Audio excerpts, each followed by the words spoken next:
দুর্দান্ত একটা শট এবং দুর্দান্ত ফ্লাইং ক্যাচ, দুর্দান্ত সেখানে ফিল্ডার।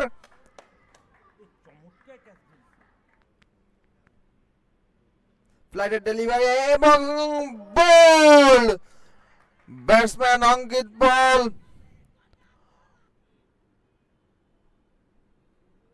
করলেন, চালিয়েছেন, দেখা যাক হয় কিনা। না, আউট। চমৎকার ক্যাচ, লং অনে। আবাহনী ক্লাব ব্যান্ড থেকে আবরার খান ব্যাকফুটে এসে বড় শট খেলার চেষ্টা, কিন্তু ব্যাটে বলে সংযোগ করতে পারেননি। এলবিডব্লিউর ফাঁদে পড়ে ক্রিজ ছাড়তে হচ্ছে দেখেছেন আবরার। আবরার কিন্তু তার পঞ্চম উইকেট নিয়ে নিয়েছেন। স্টাম্পিং এর আবেদন এবং